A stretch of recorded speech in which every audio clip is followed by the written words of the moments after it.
American Top 40. Our second debut tune comes in at number 39 this week.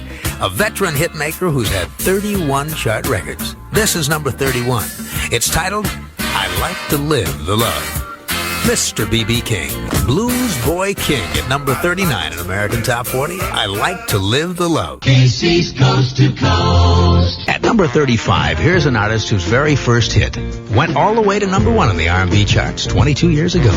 It was a song called 3 O'Clock Blues. Several years later, in 1957, he made his first appearance on the Hot 100, and he's been scoring well ever since. Here's Mr. Blues himself, B.B.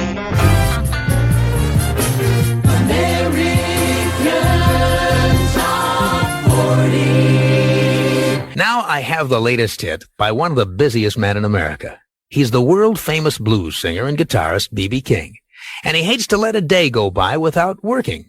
And not many do go by that he doesn't work. You see, the past year he put in 310 days, mostly one-nighters. That's equivalent to working 52 weeks, taking only Sundays off. The average person in America takes off Sundays and Saturdays and 5 or 6 holidays, plus 2 weeks vacation, not to mention sick time, for a total work year of about 245 days or less. However, B.B. King, he's got to be the busiest man. This busy year of 1970, he worked 342 days. That's like having only 1 day off every couple of weeks. I'm sure B.B. doesn't do that because he needs the work. It's probably just that he has to sing the blues to get it out. And if he's going to sing anyway, he might just as well do it in front of a paying audience. At number 29 this week, here's the king of the blues. American Top 40. Time now for our AT40 Extra. It's by the number 1 blues guitarist in the world today, who once ran into a burning building to save his $15 guitar from a fire that killed 2 other men. He himself escaped literally by seconds. The man I'm talking about is B.B. King. And B.B. says it happened on a cold winter night back in '49 when he was playing a tiny nightclub in the town called Twist, Arkansas. The room was just big enough to hold about 75 people, and they were dancing around a very dangerous makeshift heater, a big metal trash can filled with burning kerosene.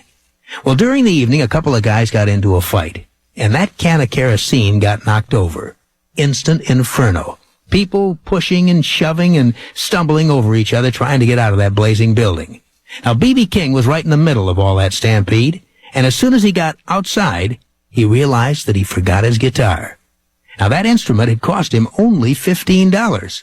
But at this stage in B.B. King's life, it was the most valuable thing he owned. So he ran back into the burning, collapsing building, grabbed his guitar, and ran out. And no sooner did he clear the doorway when the roof caved in. 2 people trapped in the building died.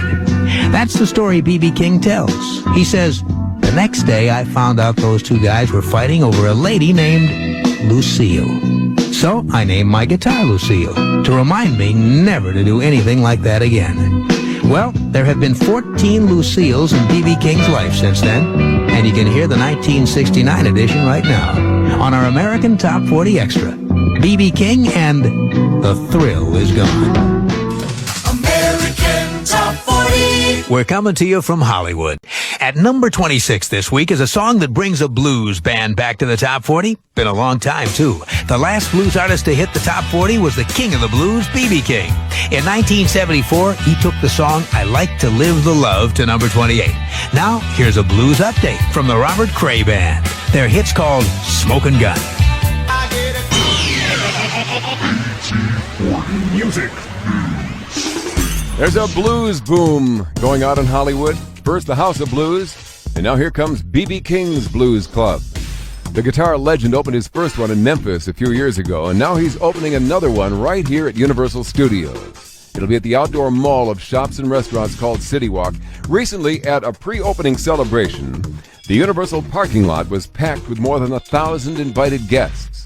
They were treated to delicious soul food and great music, of course, provided by Mavis Staples, soul man Sam Moore from Sam and Dave. Rufus Thomas was there, Billy Preston, jazz singer Diane Shure, and of course the host himself, B.B. King. As we wrap up another edition of Music.